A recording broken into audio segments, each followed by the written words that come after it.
예수님의 혈통을 잇는 어머니가 어떻게 남편에게 애면당한 라인이었을까? 믿기 어려울지 몰라도 이 이야기는 바로 레아, 야곱의 홀대받은 아내에 관한 것이다. 그녀는 평생을 언니의 그림자 속에서 살아가며 사랑의 눈빛 하나, 다정한 말 한마디를 구걸하듯 갈망했다. 하지만 바로 그녀가 인류 역사상 가장 찬란한 족보, 메시아의 계보에 자신의 이름을 남기게 되었다. 이 이야기는 우리가 흔히 알고 있는 성경 속 라인들의 전형적인 이야기와는 다르다. 이건 보이지 않는 전쟁, 말로 다하지 못한 눈물의 전쟁, 사랑받지 못하면서도 끝내 사랑하기를 배운 라인의 이야기이다. 그녀는 남편과 침상을 함께했지만 마음은 단 한 번도 함께하지 못했다. 그러나 가장 놀라운 건 하나님이 그녀를 보셨다는 것이다. 하나님께서 그녀를 선택하셨고 누구보다 높이 존귀하게 세우셨다. 아직 끝이 아니다. 성경을 바라보는 당신의 눈을 완전히 바꾸게 될 깊은 진실이 이제 막 시작되려 한다. 북부 가나안, 아람 땅의 고려한 지역의 레아라는 젊은 라인이 살고 있었다. 그녀는 라반의 맏딸로 애견상 평범해 보였지만 사람들의 시선을 끄는 특이한 특징이 하나 있었다. 바로 그녀의 눈이었다. 어떤 이들은 그 눈이 부드럽다고 말했고 또 다른 이들은 깊고 끊이지 않는 슬픔이 깃들어 있다고 말했다. 마치 태어날 때부터 짊어질 운명을 알고 있었던 눈빛처럼. 그녀는 결코 못생기지 않았지만 외모가 중시되던 시대의 그녀의 모습은 특별히 돋보이지 않았다. 하지만 그녀에게는 깊은 감정의 울림이 있었다. 조롱이 바라보는 힘, 조건 없는 사랑을 품는 마음, 그리고 말없이 견디는 용기가 있었다. 그러나 당대 남성들에게 그런 자질은 결코 선망의 대상이 아니었다. 반면 그녀의 여동생 라헬은 그 모든 반대였다. 조화로운 외모, 따뜻한 미소, 살아있는 듯한 눈빛으로 사람들의 시선을 단숨에 사로잡았다. 목자로 일하고 있었지만 오히려 그녀의 야성적인 아름다움에 더욱 매혹적인 분위기가 더해졌다. 야곱이 항에서를 피해 아람에 도착했을 때 우물가에서 처음 라헬을 본 순간 그는 단숨에 그녀에게 마음을 빼앗겼다. 사랑에 빠지기엔 한순간이면 충분했다. 라헬은 그의 마음을 빛나게 하는 태양과도 같았고 야곱은 그녀와 함께하기 위해 그 땅에 머물렀다. 라반은 두 자매의 아버지로 교활하고 계산에 능한 인물이었다. 그는 야곱이 어린 딸 라헬에게 강하게 끌리는 것을 눈치채고는 겉으론 기꺼이 수락하는 듯 보았지만 속으론 전혀 다른 계략을 준비하고 있었다. 단순히 딸들의 행복을 바라는 아버지가 아니었다. 그는 가문의 이익과 체면을 먼저 생각하는 사람이었고 혼기가 찼지만 고운 자 하나 없는 레아의 운명을 늘 고민해왔다. 라헬의 아름다움은 레아를 언제나 그늘로 몰아넣었다. 야곱은 7년 동안 사랑의 힘으로 기꺼이 일했다. 태양이 자결하는 들판에서 흘리는 땀방울마다 그는 라헬과의 결혼을 꿈꾸며 이겨냈다. 그에게는 하루하루가 사랑의 약속을 향한 희망이었다.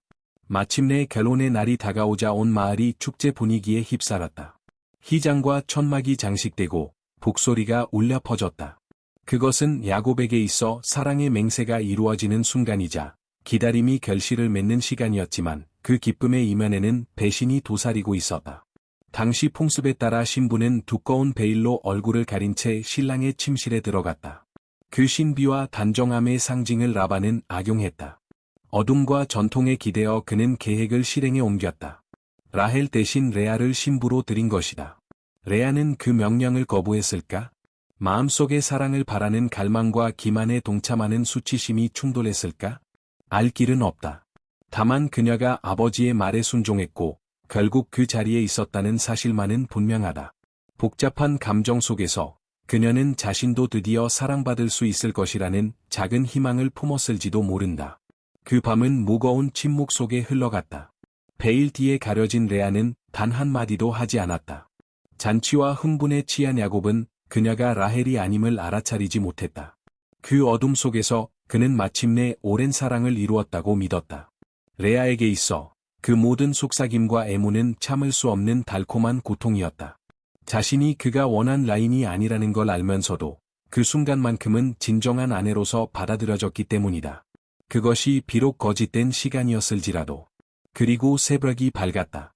햇살이 장막을 뚫고 들어오자 야곱은 아내를 바라보았고 눈이 희둥그레졌다. 그의 몸은 굳었고 분노와 충격이 뒤섞인 목소리로 애쳤다. 무슨 짓을 한 것이냐? 그는 곧장 라반을 찾아가 항의했다. 내가 라헬을 위해 일한 것이 아니었소? 어찌 나를 속였소? 그 분노의 말은 레아를 향한 것이 아니었지만 그녀의 가슴을 수많은 비수처럼 꿰뚫었다. 그녀를 향한 따뜻한 환영은 없었다. 포옹도 없었고 기쁨도 없었다. 오직 혼란과 분노, 그리고 차가운 애면만이 있었다. 라반은 냉정하게 설명했다. 우리 지역에는 작은 딸을 먼저 시집 보내는 법이 없네. 그리고 덧붙였다. 레아와의 결혼 주간이 끝나면 라헬도 아내로 주겠네. 단 7년을 더 일해야 하네. 야곱은 자신의 깊은 욕망에 이끌려 그 조건을 수락했고 라헬은 그의 또 다른 아내가 되었다. 그날부터 세 사람의 삶은 불균형한 긴장 속에 이어지기 시작했다. 사랑은 오직 한 사람에게만 쏟아졌고 레아는 여전히 그늘 속에 머물러야 했다. 그녀는 법적으론 분명 아내였지만 하지만 그 사랑받는 아내의 자리가 전통과 아버지의 계략으로 얻게 된 것일지언정 그녀의 마음은 거절의 냉기에 그대로 노출되어 있었다. 하루하루가 반복될수록 레아는 야곱이 라헬에게 향하는 따뜻한 시선과 애정, 웃음 가득한 마음을 지켜봐야 했다. 반면 그녀는 마치 피할 수 없는 짐을 감내하듯 냉담한 눈길로만 대했을 뿐이었다. 그날 이후 레아의 라모는 시간이 흘러도 아물지 않을 상처를 짊어지게 되었다. 단순히 기만 속에 결혼했기 때문이 아니었다. 정식 아내가 되었음에도 결코 사랑받지 못한다는 사실이 그녀를 더욱 고통스럽게 만들었다. 그녀가 간절히 바랐던 사랑은 끝내 오지 않았고 그 애절한 눈빛엔 애면당한 고통만이 아닌 사랑하면서도 애로움 속에 갇힌 자의 고독이 서려 있었다. 하지만 그 깊은 고통의 중심에서 그녀의 내면엔 조롱한 변화가 싹트기 시작했다.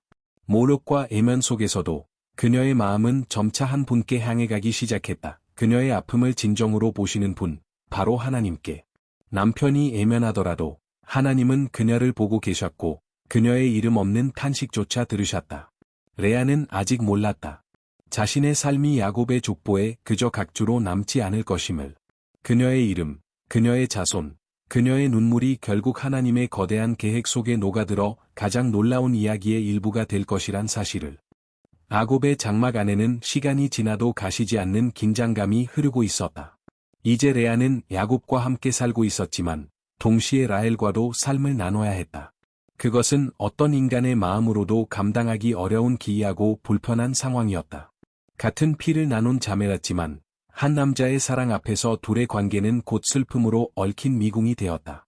라헬은 여전히 신부의 자리에서 야곱의 온전한 사랑을 받았고 레아는 여전히 애면당한 첫 아내로 머물렀다. 처음엔 말없는 갈등이었지만 곧 자매 사이의 긴장감은 분명한 경쟁으로 드러났다. 그들이 함께하는 집은 더 이상 안식처가 아니었다. 그곳은 매 순간 모든 말과 행동이 서로를 비교하는 전장이 되었다. 라헬은 마치 밤하늘의 달처럼 빛났고 레아는 그 그림자 속에 묻혀 살아야 했다. 야곱이 굳이 말하지 않아도 그가 누구를 사랑하는지는 명백했다. 밤이면 야곱은 라헬의 장막으로 향했고 레아에게 다가올 땐 의무감일 뿐이었다. 레아는 그 불공평한 결혼 속에서 자신의 자리를 찾으려 했었다. 성실히 집안일을 하고 남편을 섬기고 책임을 다했지만 그녀의 노력은 끝내 인정받지 못했다. 라헬은 아무것도 하지 않아도 사랑을 받았다. 그녀는 그저 존재하는 것만으로도 야곱의 시선을 받았고 사람들의 관심을 모았다. 하인들도 그 차이를 알고 있었고 다른 라인들의 수군거림은 날카로운 가시처럼 레아의 마음을 찔렀다. 모두가 라헬의 웃음소리에 귀를 기울였다. 반면 레아의 말소리는 공허 속에 흩어졌다. 라헬이 지나가면 모든 시선이 쏠렸고 레아가 걸어갈 때는 바람만이 그녀를 배웅했다. 그 차이는 너무도 뚜렷했고 무엇보다 고통스러웠다. 레아는 자신이 단지 그녀가 아닌 사람으로 살아가는 듯한 삶의 의문을 품기 시작했다. 존재하는 것만으로는 충분하지 않았다. 그녀의 랑호는 육체뿐 아니라 마음까지도 누군가에게 진정으로 보이길 원했다. 한편 야곱은 두 번째 약속을 지키기 위해 또다시 7년간 장인의 집에서 일하고 있었다. 이제 그것은 새로운 사랑 때문이 아니라 오랜 사랑을 완성하기 위한 헌신이었다. 레아에겐 그 7년의 시간이 매일같이 반복되는 고통이었다. 그녀는 한 번도 선택된 라인이 아니었다. 그저 속임수의 결과, 누군가의 진정한 사랑의 여정에 예기치 않은 걸림돌로 남았을 뿐이었다. 야곱은 잔인한 사람은 아니었지만 분명히 자신의 마음이 향하는 대상이 있었다. 그리고 그 대상은 레아가 아니었다. 그럼에도 불구하고 레아는 라헬을 미워하지 않았다. 그녀의 상처는 증오에서 비롯된 것이 아니라 깊은 슬픔에서 나온 것이었다. 밤이 깊어지면 캠프는 조롱이 잠들고 레아는 장막 속에서 몰래 눈물을 흘렸다. 그녀의 가슴은 졸아들었고 영혼은 무너져 내렸다. 그러나 그녀의 울음소리를 들을 수 있었던 유일한 존재는 하늘에 계신 하나님뿐이었다. 그녀는 천천히 시선을 이로 향했다. 기적을 바라는 눈길이 아니었다. 단지 불공평 속에서 이안을 찾고자 하는 처절한 눈빛이었다. 누군가의 그림자 아래 살아가는 현실을 받아들이기란 쉽지 않았다. 그녀는 모든 것을 가진 듯 보이는 라헬의 곁에서 더욱 작아질 수밖에 없었다. 아름다움, 관심, 애정, 레아에겐 그 무엇도 허락되지 않았다. 그러나 아이러니컬하게도 그 그림자 속에서 레아는 새로운 관계를 하나님과 맺기 시작했다. 그녀는 해답을 구하지 않았다. 그녀는 다만 위로를 갈망했다. 조롱한 기도 속에서 그녀는 마치 길 잃은 자식처럼 속삭였다. 나는 이 자리에 있는지 알 수 없지만 부디 나를 외면하지 마소서. 시간이 흐르며 그 내면의 간절한 갈망은 그녀를 서서히 변화시켰다. 비록 그녀의 현실은 바뀌지 않았지만 그녀의 내면은 조금씩 피어나기 시작했다. 하나님은 인간이 가진 애적인 기준으로 그녀를 판단하지 않으셨다. 그녀의 가치는 애모나 누군가의 선택에 좌우되지 않았다. 하나님은 야곱이 보지 못한 것을 보셨고 라헬이 이해할 수 없었던 마음의 깊이를 아셨다. 조건 없는 사랑을 품고도 아무것도 돌려받지 못하는 라인의 영혼을 주께서는 보셨다.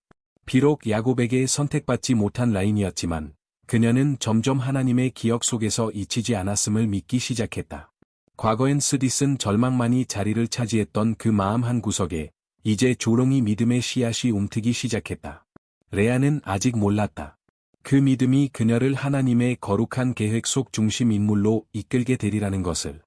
지금 그녀가 붙들고 있는 것은 단 하나, 말없이 곁을 지켜주시는 그분의 숨결이었다. 레아는 더 이상 누군가와 경쟁하려 하지 않았다. 그녀의 유일한 바람은 부서지지 않고 살아남는 것이었다. 그리고 무엇보다도 그녀의 영혼 깊은 곳까지 진정으로 귀 기울여 줄 단 한 분에게 들려지기를 원했다. 그녀의 장막 안에서 흘러가는 날들은 무겁고 늘었다. 야곱은 늘 곁에 있었지만 그 얼굴은 점점 더 멀게만 느껴졌다. 그는 그녀를 무시하지는 않았지만 따뜻하게 대하지도 않았다. 그녀와 함께하는 시간은 의무일 뿐 마음에서 우러난 것이 아니었다. 종족들 사이를 함께 걷거나 해질 무렵 진영에 함께 앉아 있을 때조차 둘 사이의 연결은 마치 억지로 꾸며진 무대처럼 공허했다. 그녀는 알고 있었다. 그의 마음은 언제나 라헬에게 있었다. 그러나 하늘은 침묵하지 않았다.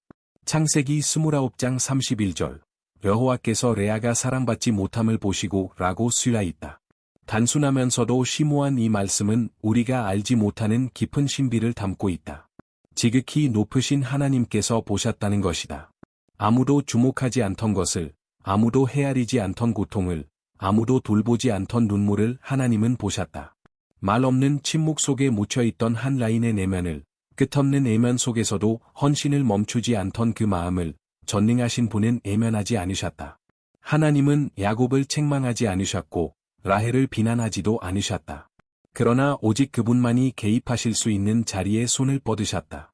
레아의 자궁에 그녀의 공허했던 심장과 같이 비어있던 그 공간에 생명의 기적을 심으셨다. 라헬은 여전히 자식을 얻지 못했지만 레아는 잉태했다. 그녀의 몸에 새로운 생명이 자라기 시작했을 때 그 움직임 하나하나는 희망의 신호와도 같았다. 단순한 생명이 아니었다. 그것은 하나님께서 그녀를 보셨다는 하늘의 선언이었다. 첫 아이를 낳았을 때 그녀는 그 아들을 르우벤이라 이름 지었다. 보라, 아들이다 라는 뜻이었지만 동시에 여호와께서 나의 고통을 보셨다는 그녀의 내면의 애침이기도 했다. 비록 남편은 나를 바라보지 않지만 하나님은 나를 보고 계신다. 그녀는 그렇게 믿고 싶었다. 출산 후 레아는 아들을 품에 안고 깊은 사랑으로 바라보았다. 작고 다친 눈, 조롱이 벌어진 입술, 그의 존재는 그녀에게 새로운 희망의 결정체였다. 그녀는 생각했다. 이제는 달라질지도 모른다고. 자신이 야곱의 맏아들을 낳았으니 이제는 자신을 바라봐주지 않을까? 이제는 조금은 사랑받지 않을까? 당시 문화 속에서 아들을 낳는 것은 단순한 축복이 아니라 신의 은총이자 여성의 가치를 증명하는 일이었다. 하지만 시간이 지나면서 그 기대는 서서히 무너졌다. 야곱은 변하지 않았다. 여전히 항식적이고 여전히 멀었다. 그녀가 그토록 바라던 문은 열리지 않았다. 그럼에도 불구하고 레아는 그 작은 희망의 불씨를 끝까지 붙잡았다. 아들을 안을 때마다 그녀는 마음속 깊이 되뇌었다. 하나님이 나를 보고 계신다. 비록 남편의 사랑은 얻지 못했지만 그 아이는 하늘이 응답하셨다는 살아있는 증거랐다. 하나님은 단지 들으셨던 것이 아니라 실제로 락사하셨다. 그리고 그때부터 레아는 깨닫기 시작했다. 고통은 하나님 앞에서 결코 투명하지 않다는 것을. 아무리 작고 숨겨진 눈물일지라도 그분은 다 알고 계셨다. 높은 하늘에 계신 분께서 세상에서 애면당하는 자를 위해 몸을 숙이신다. 그분은 애적인 아름다움이나 인간의 평가를 요구하지 않으신다. 오히려 상한 마음을 보시고 그 깊은 중심에서 울리는 숨겨진 탄식 속에서 자신의 긍휼을 발견하신다.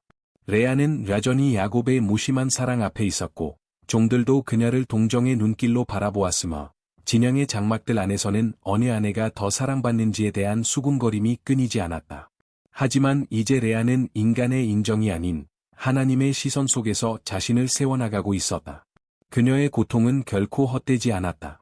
그녀의 아들은 하나님께서 무시하지 않으신다는 산 증거랐다. 그리고 그녀는 아직 알지 못했지만 그 눈물로 낚인 이야기들이 결국 인류 구원의 직물 속에 잘라질 운명이었다. 사람들의 귀에는 들리지 않았던 그녀의 마음의 애침이 하나님께는 분명히 도달했다. 그리고 그분은 생명으로 응답하셨다. 단지 품을 채울 아이가 아니라 훗날 세상을 바꾸게 될 계보의 시작이었다. 르우벤의 울음소리가 여전히 장막 안에 메아리칠 무렵 레아는 다시 잉태했다. 회복되지도 않은 몸이 또다시 변화하기 시작했다. 야곱의 무관심은 여전했지만 그녀는 확신했다. 자신은 혼자가 아니라는 것을. 자궁을 여신 그 보이지 않는 존재, 그 하늘의 손길은 여전히 곁에 계셨다. 그녀는 고개를 숙이고 있었지만 그 믿음만은 어느 때보다도 단단했다. 그녀는 두 번째 아이 역시 하늘의 응답이라 받아들였다. 몇 달 후 두 번째 아이가 태어났다. 그 아기를 안았을 때 레아의 마음엔 란민과 간절함, 감사와 고통이 뒤섞인 감정이 밀려왔다. 그녀는 아이의 이름을 시므온이라 지었다. 여호와께서 들으셨다는 의미였다. 그녀는 이렇게 고백했다. 하나님이 내가 미움받는 것을 들으셨다. 시므온의 탄생은 두 번째 애침이 생명으로 바뀐 사건이었다. 그 아이의 심장 박동 하나하나마다 그녀는 자신의 아픔이 하늘에 닿았다는 확신을 얻었다. 르우벤을 통해 그녀는 보임을 원했고 시므온을 통해 들림을 바랐다. 하지만 현실은 여전히 그대로랐다. 야곱의 사랑은 여전히 라헬에게만 쏟아졌고 레아에게 돌아오는 시간은 형식적인 방문에 불과했다. 그의 눈길, 그의 마음, 그의 모든 관심은 한 사람에게만 향해 있었다. 그 사이 라헬은 불임이라는 좌절 속에서 조롱이 무너져가고 있었다. 레아는 출산을 반복하며 한 가지 희망을 키워갔다. 아이 하나하나가 남편과 자신 사이의 놓인 장벽을 허물 수 있으리라는 기대였다. 얼마 지나지 않아 그녀는 또다시 아이를 가지게 되었고 이번에는 확신했다. 하나님께서 분명히 자신을 축복하고 계신다고. 그러나 그녀의 영혼 깊은 곳엔 여전히 단 하나의 갈망이 자리하고 있었다. 사랑받고 싶다는 갈망이었다. 매번 아이를 품을 때마다 그녀는 그 기적의 순간이 점점 가까워지는 듯 느꼈다. 어쩌면 순전한 어머니로서의 헌신이 자신을 구원해 줄지도 모른다고. 야곱이 그녀의 품에서 자라나는 아들들을 보며 마침내 마음을 열게 될지도 모른다고 믿었다. 이러한 간절함 속에서 셋째 아들이 태어났고 그녀는 그 이름을 레이라 지었다. 그 뜻은 이제는 내 남편이 나와 연합할 것이다. 이 이름에는 단순한 소망이 아닌 절박한 기도가 숨겨져 있었다. 내가 새 아들을 낳았는데 이제는 사랑받아야 하지 않겠는가. 그러나 그것은 마치 땅을 스치고 사라지는 가랑비처럼 그녀의 가슴에 스며들지 못하고 다시 말라버렸다. 야곱은 여전히 변하지 않았다. 그의 마음은 라헬에게만 속박되어 있었고 그 사랑은 그녀를 단 한 번도 향하지 않았다. 마치 메마른 땅처럼 그녀가 아무리 사랑을 부어도 받아들여지지 않았다. 레아의 몸에서는 생명이 솟아나고 있었지만 그녀의 내면은 여전히 공허했다. 그녀의 모든 아이들은 남편에게 닿기 위한 재물처럼 느껴졌다. 그러나 그 어떤 자식도 야곱의 마음에 닿지 못했다. 거절의 고통은 끊임없이 그녀를 휘감았지만 그 반복되는 실망 속에서도 그녀의 lang호는 점점 더 섬세해지고 더 깊어지며 하나님께 가까워져 갔다. 마치 눈물이 보이지 않는 밭을 적시듯 인간의 사랑을 구하지 않고도 자라나는 신앙이 그녀 안에 뿌리내리기 시작했다. 레아는 아이들을 소홀히 하지 않았다. 오히려 그들을 깊이 사랑했다. 각각은 버림받은 시간 속에서 얻은 승리였다. 하나님의 손길이 여전히 그녀와 함께 하신다는 증거였다. 그러나 그녀의 마음 한구석은 알고 있었다. 아무리 많은 아이를 안고 있어도 사랑받지 못한 마음의 허전함은 쉽게 채워지지 않는다는 것을. 생명을 주는 일만으로는 충분하지 않았다. 그녀도 사랑받고 싶었다. 따뜻한 눈길 하나, 존재를 인정받는 감각 하나. 그것을 갈망했지만 여전히 받지 못했다. 그럼에도 불구하고 그녀는 부서지지 않았다. 상처는 아물지 않았지만 썩지 않았다. 레아는 그 고통과 함께 걷는 법을 배웠고 그것에 압도당하지 않는 법을 터득했다. 그녀는 루벤, 시므온, 그리고 레이를 돌보며 점점 야곱 너머를 보기 시작했다. 이제는 단순히 하나님께 구하는 자가 아닌 그분을 신뢰하는 자가 되었다. 그녀는 깨닫기 시작했다. 진정한 사랑은 반드시 남자의 품에서 오는 것이 아니며 영혼을 진정으로 보시고 들으시는 분은 오직 하나님이라는 것을. 기저귀를 갈고 아이들의 울음 속에 귀 기울이며 밤마다 애로운 장막에서 홀로 기도하는 그 시간들이 그녀를 서서히 바꾸어 놓았다. 실망은 그녀를 깎아내리는 것이 아니라 정련시키는 도구가 되었고 희망이 꺾일 때마다 그녀는 점점 더 위로 향하는 법을 배워갔다. 아직 그녀는 알지 못했지만 그 모든 눈물이 그녀를 멸망으로 이끄는 것이 아니라 오히려 구원의 길로 이끌고 있었던 것이다. 어머니가 된다는 것은 야곱의 사랑을 대신할 수는 없었지만 레아는 점점 더 귀한 무언가를 발견하고 있었다. 그것은 영원한 목적이었다. 아직은 보이지 않았지만 세대를 넘어 울려 퍼질 하나님의 뜻이 그녀를 통해 이루어지고 있었다. 아람의 들판엔 계절이 바뀌고 해는 떠올랐다 지곤 했다. 야곱의 장막에서는 일상이 흘러가고 말 없는 갈등과 가족의 성장이 계속되었다. 그러나 레아의 가슴 속 바람은 사라지지 않았다.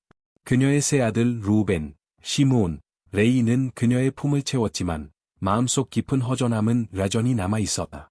그 아이들은 모두 그녀가 야곱의 마음을 움직이고자 했던 기도랐다. 그러나 야곱은 번함없이 라헬을 사랑했고 그녀를 향한 마음은 멀리 닿지 않았다. 그러던 어느 날 레아의 마음 속에서 조용히 무언가가 바뀌기 시작했다. 그것은 갑작스러운 계시도 천사의 목소리도 아니었다. 오히려 오랜 지침과 기다림 속에서 스며든 깊은 전환이었다. 그녀는 서서히 깨닫기 시작했다. 자신의 가치는 야곱의 애정에 달려있는 것이 아니라는 것을. 한 남자의 시선에 자신의 존재를 걸 수는 없다는 것을. 그녀의 지친 심장은 이제 하늘을 바라보기 시작했다. 그것은 더 이상 남편을 위한 간절한 기도가 아니었다. 오히려 언제나 곁에 계셨던 하나님을 향한 인식이었다. 그리고 그 시기에 그녀는 다시 잉태했다. 그녀의 배는 네 번째 생명으로 부풀어 올랐고 이번엔 뭔가 달랐다. 조급함도 갈망도 없었다. 그녀의 말은 차분했고 마음은 오히려 평안했다. 고통은 마치 제자리를 찾은 듯 흘러갔고 그녀의 lang호는 인간의 사랑보다 더 단단한 바위 위에 기대어 쉬는 듯했다. 아기가 태어났을 때 그녀는 그 아이를 조심스럽게 안아들고 조롱한 목소리로 말했다. 이번에는 라호아를 찬양하리라. 그녀는 아이의 이름을 유다라 지었다. 그 뜻은 찬양. 이번에는 어떤 기대도 어떤 애원도 없었다. 남편이 나를 사랑하게 되기를. 하나님이 내 고통을 보셨다. 이제는 나와 련합하리라는 말이 아니었다. 오직 감사, 오직 경애, 오직 찬양뿐이었다. 그 순간은 그녀의 삶의 전환점이었다. 그녀는 이제 부족함을 기준으로 자신을 정의하지 않았고 대신 이미 받은 하나님의 은혜 위에 정체성을 세워가기 시작했다. 처음으로 그녀는 야곱을 보며 자신의 가치를 확인하려 하지 않았다.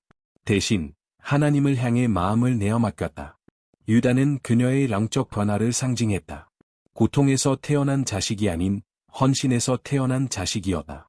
그리고 그녀는 알지 못했지만 이 유다를 통해 훗날 다윗, 하나님의 마음에 합한 왕이 태어날 것이었다. 그리고 먼 훗날 바로 그 유다의 후손 가운데서 메시아, 예수 그리스도께서 태어나시게 된다. 레아가 찬양으로 이름 붙인 그 아이는 온 인류를 위한 구원의 뿌리가 되었다.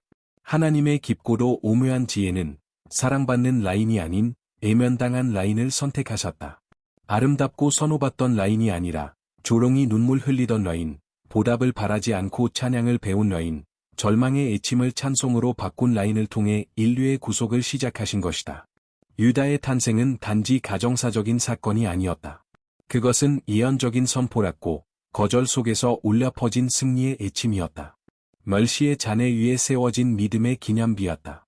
레아는 알지 못한 채 이스라엘의 왕권을 이어갈 지파의 어머니가 되었고 세대를 넘어 이어질 희망의 모체가 되었다. 그 순간부터 그녀의 시선은 더욱 고려해졌고 그녀의 목소리는 더 이상 떨리지 않았다. 그녀는 이제 얻을 수 없는 것을 쫓지 않았다. 더는 사랑을 구걸하지 않았다. 그녀는 더 높은 것을 붙잡았다. 하나님의 시선 아래 존재한다는 확신, 그의 귀에 닿는 자신의 목소리, 그리고 그분의 존재 자체로 충분한 예배. 사람의 영혼이 더 이상 타인의 품 안에서 완성을 찾지 않고 하나님의 임재로 채워지기 시작할 때 꺼지지 않는 찬양이 피어난다. 상황에 흔들리지 않는 감사가 솟는다. 결과를 기다리지 않아도 흔들리지 않는 믿음이 그 안에 자리한다. 유다는 단순한 아이가 아니었다. 그는 마침내 안식을 찾은 한 라인의 살아있는 증언이었다. 유다를 낳은 후 레아의 장막 안에는 이상할 정도로 고려한 펑온과 내면의 수롱돌이가 함께 흘렀다. 그녀는 처음으로 간절히 다음 임신을 바라지 않았다. 오랜 눈물과 침묵으로 쟁취한 펑온 속에서 그녀의 마음은 조롱이 쉬고 있었다. 하지만 주변은 그녀가 그 고로 속에 오래 머무는 것을 허락하지 않았다. 라헬 그녀의 여동생이자 조롱한 경쟁자는 점점 깊어지는 절망에 빠져 있었다. 비록 야곱에게 사랑받는 라인이었지만 그녀의 품은 여전히 비어 있었다. 레아가 자녀들과 함께 있는 모습을 볼 때마다 라헬의 가슴은 더욱 찢어졌다. 질투는 그녀의 아름다움을 갉아먹기 시작했고 한때 부드럽던 그녀의 눈빛은 점점 쓰디쓴 어둠으로 가라앉았다. 야곱의 사랑만으로는 부족했다. 그녀는 레아가 가진 것을 원했다. 자녀, 하지만 단순한 모성이 아닌 승리의 상징으로서의 자녀였다. 급기야 라헬은 극단적인 결정을 내렸다. 야곱에게 자신의 여종 비라를 내어주마 말했다. 그녀를 통해 내가 자녀를 안게 해주십시오. 그렇게 단이 태어났고 이어서 납달리도 태어났다. 라헬은 몸으로는 아이를 낳지 않았지만 그들을 자신의 아이라 주장했다. 각각의 이름은 메시지를 담고 있었다. 하나님이 내게 공의를 베푸셨다. 내가 언니와 큰 싸움을 하렸고 이겼다. 그녀의 말은 천둥처럼 레아의 귀에 울렸다. 이 싸움은 더 이상 자녀를 향한 본능이 아니었다. 그것은 감춰진 전쟁, 신앙으로 포장된 경쟁이었다. 자녀 하나하나는 이제 깃발이었고 임신은 전리품이 되었다. 하나님의 축복이었던 모성은 인정받기 위한 전장이 되어가고 있었다. 레아는 자신의 몸이 더 이상 자녀를 품지 못한다는 사실의 취약함을 느끼기 시작했다. 하나님께 예배하는 법을 배운 그녀였지만 질투는 다시 피로의 얼굴로 다가와 속삭였다. 만약 야곱이 라헬의 시녀에게서 태어난 자녀들을 더 소중히 여긴다면 내 자녀들은 점점 잊혀질지도 몰라. 전통과 절박함이 뒤섞인 선택 속에서 레아 역시 자신의 시녀 실바를 야곱에게 내어주었다. 실바는 갓과 아셀을 낳았고 그 이름은 행운과 기쁨이라는 뜻이었다. 하지만 그 기쁨은 진정한 환희가 아니었다. 뒤처질까 두려워 탄생한 아이들이었다. 레아는 이제 라헬과 마찬가지로 모성을 자기 존재의 증명서처럼 사용하고 있었다. 스스로에게 되뇌었다. 이것은 나의 자리를 지키기 위한 일이야. 아이들을 위한 것이야. 야곱의 락사 속에서 잊히지 않기 위해서야. 하지만 그녀의 내면 깊은 곳에서 더 이상 외면할 수 없는 질문이 자라나고 있었다. 과연 이 싸움을 계속할 가치가 있을까? 시녀를 통해 태어난 자녀 하나하나가 라헬의 입을 통해 크게 애쳐질 때마다 자매 사이의 균열은 더 깊어졌다. 함께 쓰는 장막은 점점 차가워졌고 대화는 사라졌으며 눈길은 날카로워졌다. 피를 나눈 자매였던 그들은 이제 사랑이라는 이름의 싸움 속에 묶인 경쟁자가 되어 있었다. 야곱은 두 라인을 모두 취했지만 결국 한 라인에게는 손에 닿지 않는 존재로 다른 라인에게는 만족할 수 없는 대상이었다. 어느 날 밤 레아는 장막의 문가에 앉아 별들을 올려다보았다. 그녀의 랑오는 이제 더 이상 이 전쟁을 이어갈 힘이 남아 있지 않았다. 그녀는 참된 평안을 경험했고 진정한 찬양이 어떤 것인지도 알게 되었었다. 그런데 어째서 다시 싸움 속으로 돌아왔을까? 그녀의 마음엔 여전히 불안이 머물러 있었고 그것은 자녀라는 이름으로 포장된 또 다른 불안이었다. 자녀들은 사랑의 열매가 아니라 이제는 애정을 확보하기 위한 도구가 되어버렸다. 그 사실은 그녀의 내면을 갈기갈기 찢었다. 그녀의 침묵은 공허함이 아니었다. 그것은 자신조차 이겨낼 수 없는 내적 전투의 메아리였다. 남의 자궁을 통해 아이를 낳는다고 해도, 새로운 이름을 가진 자녀가 태어난다고 해도 그 싸움은 이길 수 없는 것이었다. 그 침묵 속에서 들려오는 하나님의 음성이 있었다. 내 가치는 자녀의 수에 있지 않다. 야곱과 함께하는 밤의 순서에 있지 않다. 너는 내가 선택한 라인이다. 그러나 레아는 여전히 완전히 이해할 수 없었다. 아이들이 그녀 주위에서 뛰놀고 그녀 스스로 승리를 외치며 입술로는 강해 보랐지만 내면 깊숙한 곳에서는 여전히 쉼을 갈망하고 있었다. 목적을 찾고 싶었고 자신이라는 존재의 가치를 라헬도 야곱도 심지어 자식들에게서도 의존하지 않는 새로운 정체성을 원하고 있었다. 자매 간의 전쟁은 칼과 창이 아닌 자궁으로 치러지는 전투였다. 그러나 그 싸움이 남긴 상처는 살을 찢는 칼날보다도 깊었다. 야곱의 진영 안에서는 아이들의 웃음소리가 울려 퍼졌지만 레아의 랑오는 더욱 깊은 애로움에 휩싸라갔다. 그녀조차 인식하지 못한 채 그 외로움은 그녀를 이끌고 있었다. 아직 드러나지 않은 누구도 상상하지 못한 하나님의 계획을 향해 야곱의 장막 속에서 하루하루는 반복되었다. 일상의 노동, 의식, 출산, 그리고 오래된 상처가 묻어있는 침묵들이 교차하며 시간은 흘렀다. 장막은 더 이상 단순한 쉼터가 아니었다. 그 안은 눈에 보이지 않는 동맹과 질투, 끝나지 않는 경쟁이 골아있는 세계였다.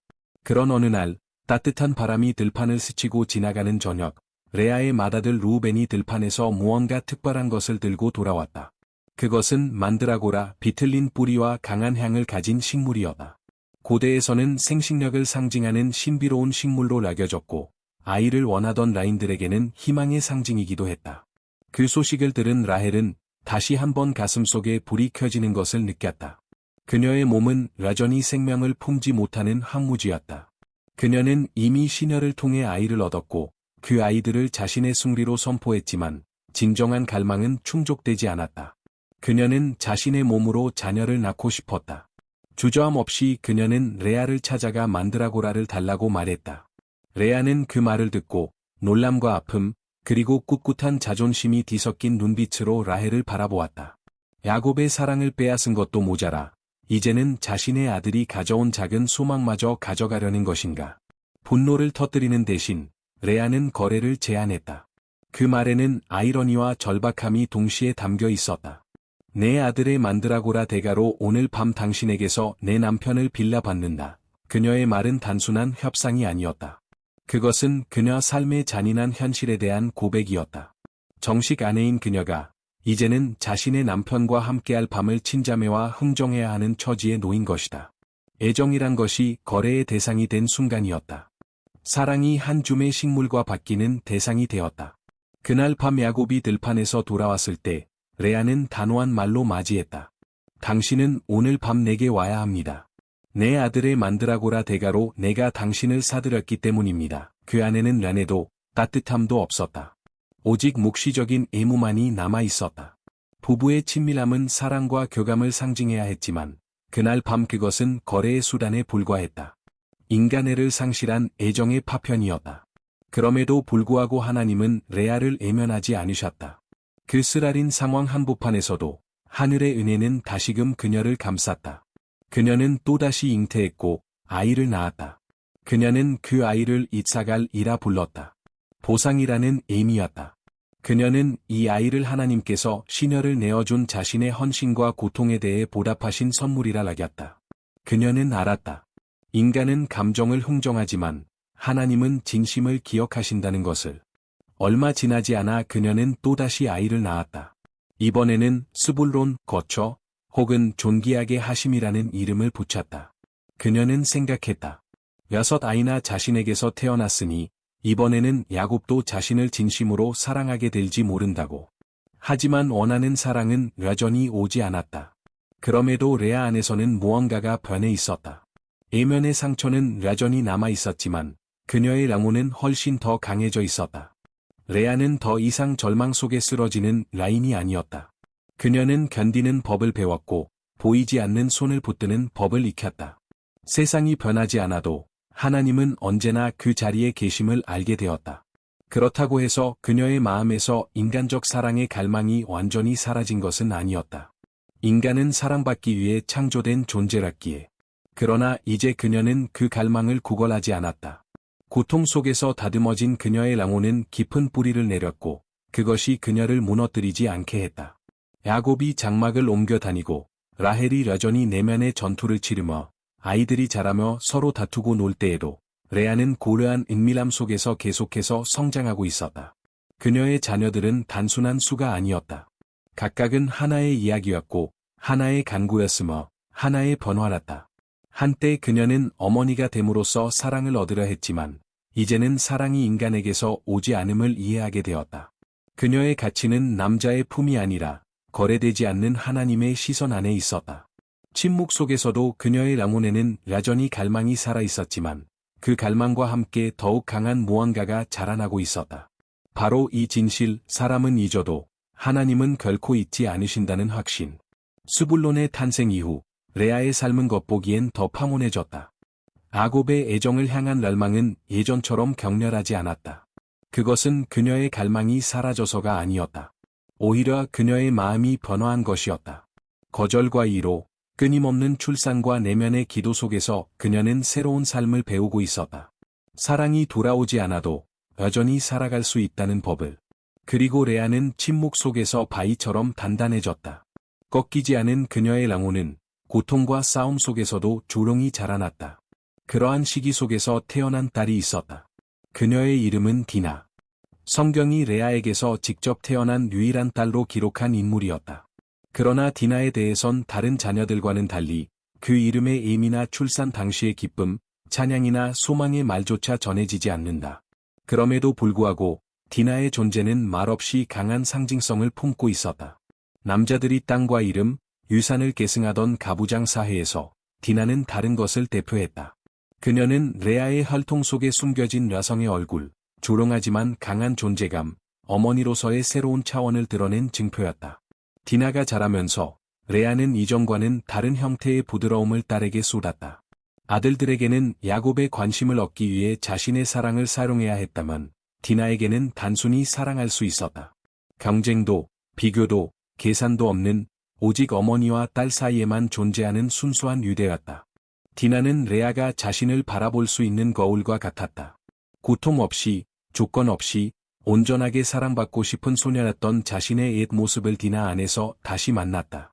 아이의 손짓, 말투, 눈빛 속에 과거의 자신이 살아 숨쉬었다. 선택받고 싶었던 소망, 있는 그대로 사랑받고 싶었던 갈망이 디나 안에 조롱이 되살아났다. 여성이 무시당하고, 이용당하고, 침묵 속에 살아야 했던 세상에서 레아는 디나를 통해 또 하나의 이유를 발견했다. 견뎌야 할 이유를. 레아는 디나를 단순히 사랑으로만 기르지 않았다. 그녀는 조심스레, 철저히 돌보았다. 여자로서 무시당했던 삶, 도구로만 쓰였던 고통을 알기에 그녀는 딸에게 애적인 인정에 의존하지 않는 자존감을 가르쳤다. 남의 시선이 아닌 자기 내면에서 피어나는 가치, 존재 자체로 빛나는 존엄을 심어주었다. 디나는 형제들 사이에서 성장했다. 야곱의 여러 아내들 사이의 긴장, 레아의 아들들, 라헬의 아들들, 그리고 시녀들의 자식들까지 그 모든 복잡한 감정의 불꽃 속에서 디나는 남성 중심의 세계 한가운데 존재하는 작은 생명이었다.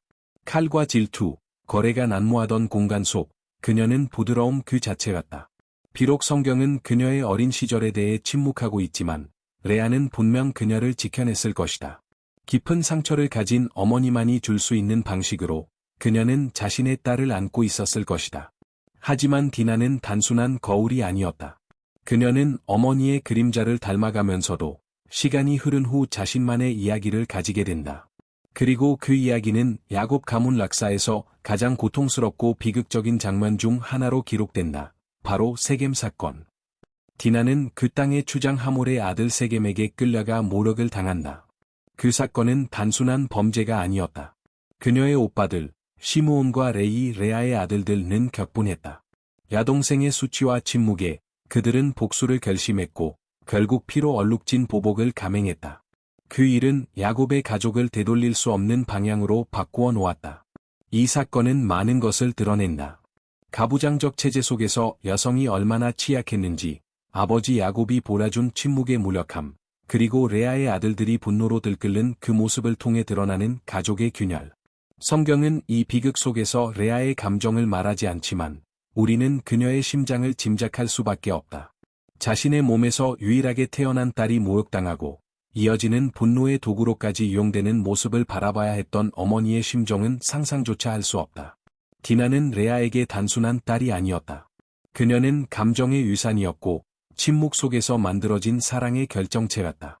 다른 누구에게도 말할 수 없었던 깊은 감정들이 디나 안에서 살아 숨쉬었다. 그래서 그녀에게 가해진 상처는 레아에게 가해진 또 하나의 반복이었다.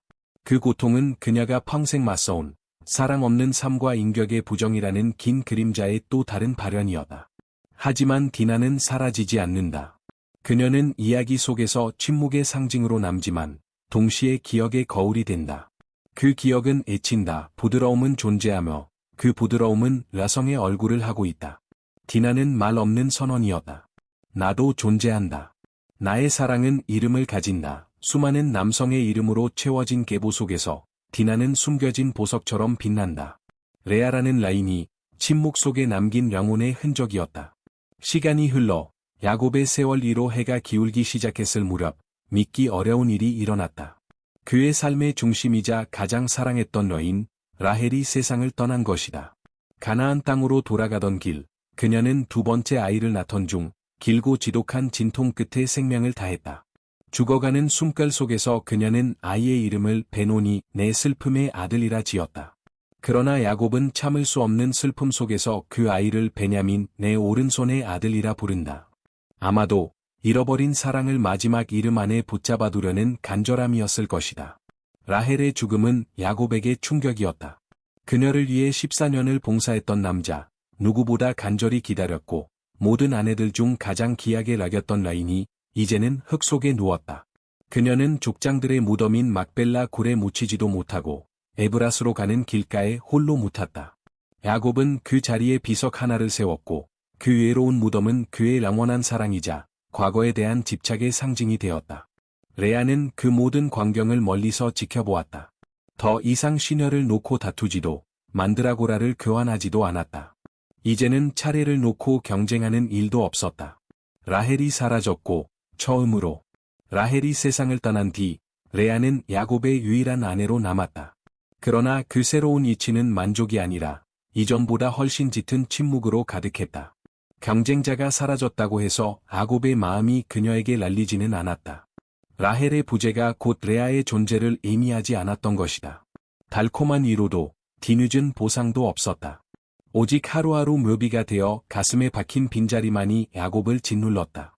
레아는 여전히 6 아들의 어머니였지만 야곱의 시선은 여전히 차가웠다. 때로는 한 지붕 아래 있으면서도 그의 얼굴은 돌담 같았고 그 침묵은 너를 원하지 않는다는 끝없는 부정이었다. 그럼에도 그녀는 더 이상 속임수로 내던져졌던 연약한 처녀가 아니었다. 수년간의 출산, 끝없는 갈등, 끊임없는 내면과 굴욕이 그녀를 단련했다. 상처는 깊은 주름을 남겼지만 그만큼 영혼의 깊이도 넓었다. 이전에 애정에 목말라 안달하던 마음은 지혜로 변했고 사람의 사랑에 매달리던 심장은 더 높은 곳에 안식처를 찾았다. 여전히 아프지만 그 고통을 넘어 사는 법을 배운 것이다. 이제 레아는 야곱에게서 받을 수 없는 것을 더는 좇지 않았다. 어떤 상처는 완전히 아물지 않음을, 어떤 사랑은 끝내 얻어지지 않음을, 그리고 얻지 못한 자리에서조차 자유가 시작될 수 있음을 깨달았다. 붙잡을 수 없는 것을 뒤쫓는 대신 언제나 곁에 계신 분 하나님의 신실하심을 바라보기 시작했다. 그러나 역설적으로 그 야곱이 장사될 때 그는 라헬 앞이 아닌 레아 곁에 눕게 된다. 이 결정은 한층 행정적인 선택처럼 보였으나 하나님의 섭리 속에서는 놀라운 반전이었다. 레아, 살아서는 사랑받지 못했던 그녀, 는 죽음으로써 전례 없는 양해를 얻게 되었다. 그녀는 더 이상 무시당한 아내가 아니었다. 6지파의 모후, 유다의 어머니, 그리고 장차 메시아의 혈통을 잇는 라인이었다. 하나님께서 보시고, 들으시고, 기억하신 고난의 여정이 그렇게 조롱한 숭리로 자리매김한 것이다. 세월은 거침없이 흘렀다. 아곱 하나님과 씨름했던 사람, 도망 잘랐고 노동 잘랐으며 통곡의 사나이였던 그는 늙고 쇠약해졌다. 생애 화문에 그는 아들들을 불러놓고 그들에게 장차 이룰 일들을 예언처럼 선포한 뒤 마지막 숨을 거두었다. 그리고 유언처럼 남긴 부탁이 있었다. 나를 막벨라 굴, 조상들의 무덤에 장사해다오. 그곳은 아브라함과 사라, 이삭과 리브가가 잠든 자리, 그리고 그가 이미 레아를 묻어 두었던 곳이었다.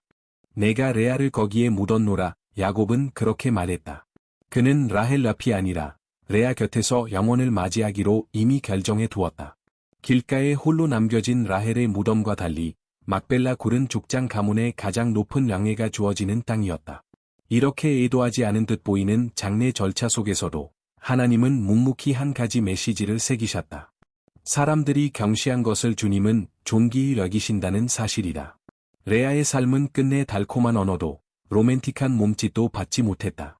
그러나 그녀는 죽음으로써 족장들과 어깨를 나란히 하며 이스라엘 락사의 심장부에 자신의 이름을 새겼다. 아브라함과 사라, 이삭과 리브가, 그리고 야곱 옆에 침묵 속에 묻힌 고통의 증인이자 장차 다윗과 솔로몬, 그리고 예수 그리스도로 이어질 왕의 혈통을 마련한 믿음의 라인으로 레아의 이름은 영원히 남게 되었다. 그러나 레아는 하늘의 구속 계획 속에서 높임을 받았다. 눈물과 충성으로 잘라진 그녀의 삶은 고통 속에 뿌려졌지만 영광으로 거두어졌다. 그녀의 이야기는 한 가지를 우리에게 분명히 상기시킨다. 하나님의 계획은 인간의 애정이나 세상의 기준에 의해 좌우되지 않는다는 것이다. 하나님은 예모나 지위가 아닌 마음을 보신다. 그리고 레아의 마음 깊은 곳에서 그분은 아름다움이나 인정보다 더 귀한 무언가를 발견하셨다. 그것은 바로 시련 속에서 자라난 신실함, 희생, 그리고 꺾이지 않는 믿음이었다. 레아는 주인공이 되려고 하지 않았다. 그러나 하나님은 그녀를 시대를 초월한 이야기의 기둥으로 세우셨다. 말 없는 무덤 속에서 그녀는 결코 요구하지 않았던 존귀함을 받았다. 막벨라 굴, 믿음의 거인들과 나란히 잠든 그곳은 그녀의 이야기가 영원히 새겨진 자리였다.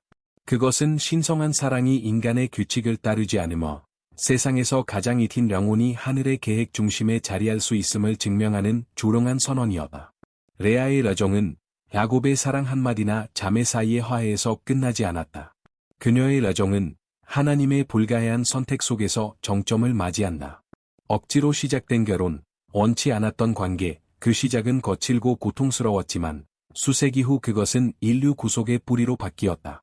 그 모든 자녀들 중 한 명이 가장 높이 들리게 된다. 그 이름은 유다. 그는 레아가 더 이상 남편의 사랑을 구하지 않고 하늘을 바라보며 말한 그 고백, 이번에는 여호와를 찬양하리라, 그 순간에 태어났다. 유다는 간절한 애원 속에서 태어난 아들이 아니라 성숙한 찬양의 열매였다.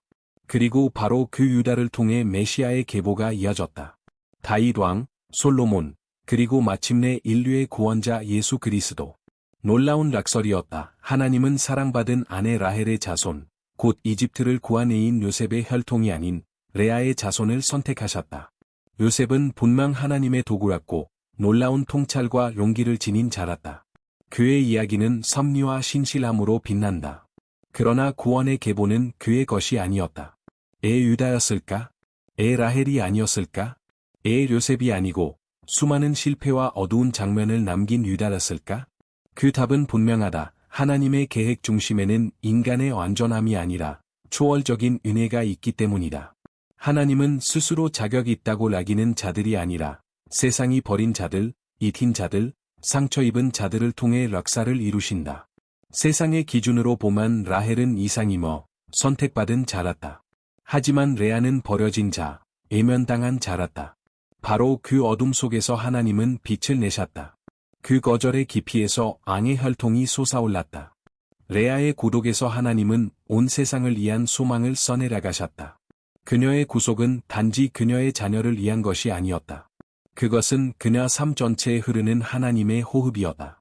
레아, 침묵 속에서 울었던 라인은 그녀의 몸에서 나온 생명으로 삶 속에서 영광을 누렸고, 양원 속에서는 메시아의 계보라는 이름 없는 보석이 되었다. 베들레헴에서 태어나실 그분, 유다 지파에서 나오실 그분의 혈관에는 한 라인의 고통이 흐르고 있었다. 사랑받지 못한 그 삶 속에서 그녀는 하나님의 안전한 위로를 경험했다. 레아는 잊히지 않았다. 그녀는 야곱의 이야기 속 각주가 아니었다. 그녀는 선택받았다. 아름다움 때문도 아니고 높은 지위나 공로 때문도 아니었다. 하나님은 세상에 낮고 천한 것들을 택하셔서 스스로 높다 하는 자들을 부끄럽게 하신다. 넘어지고 깨어진 자를 들어 올리시고 멸시당한 자에게 존귀를 입히신다. 레아의 삶은 바로 예수께서 훗날 말씀하실 그 진리를 선포하는 첫 증거랐다. 마지막 된 자가 첫째가 되리라. 구원의 계보는 단순한 이름의 나날이 아니다. 그것은 수천 년을 관통하는 메시지다. 하나님은 세상이 무시한 자, 인생에게 상처 입은 자, 권력에서 밀려난 자를 통해 자신의 이야기를 쓰신다. 그리고 그 중심에서 조롱이 빛나는 라인이 있다. 바로 레아, 유다의 어머니, 희망의 모후, 남편에게 사랑받지 못했지만 처음부터 끝까지 하나님께 보살핌 받았던 여인. 마태복음 1장, 예수의 족보에 유다라는 이름이 등장한다. 그 이름 뒤에 조롱이 그러나 선명하게 그녀가 있다. 레아. 비록 언급되지는 않았지만 그것으로 충분했다. 그녀의 이야기는 사람의 박수갈채를 받기 위해 쓰인 것이 아니다. 그것은 영혼을 위해 은혜의 힘을 증언하기 위해 기록된 것이다. 그녀의 라정을 돌아보면 그것은 단순히 자매 간의 갈등이나 사랑받지 못한 아내의 이야기가 아니다. 그것은 한 영혼이 부서지고 빚어지고 마침내 구속된 라정이었다.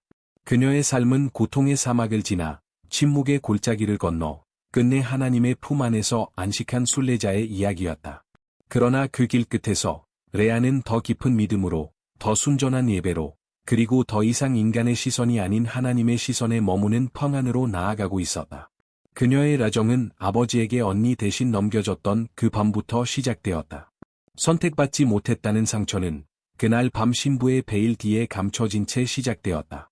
야곱의 눈에는 사랑이 없었고 그저 전통과 속임수로 이루어진 결합일 뿐이었다. 그날 밤 한 여인의 가장 가슴 아픈 이야기가 성경에 조롱이 새겨지기 시작했다. 전심으로 사랑했지만 그 사랑을 돌려받지 못했던 여인 레아의 이야기였다. 레아는 그 자리를 원하지 않았다. 경쟁하길 바라지도 않았다. 그러나 그녀는 그 안에 던져졌다. 그녀가 붙잡고자 했던 것은 단 하나, 야곱의 마음이었다. 그의 몸은 곁에 있었지만 그의 라모는 다른 라인에게 속해 있었다. 레아는 자신이 줄 수 있는 모든 것으로 그를 얻으려 했다. 헌신, 충성, 그리고 생명. 그녀는 자식을 낳음으로 자신을 증명하고자 했다. 그 아이들의 이름 하나하나는 사랑받고 싶은 간절한 기도로 지어졌다. 이제 나를 보시리라. 주께서 내 고통을 들으셨다. 내 남편이 나와 란합하리라. 이 모든 이름은 침묵 속에 애친 절규였다. 그저 존재함으로 사랑받고 싶었던 라인에 숨겨진 탄식이었다.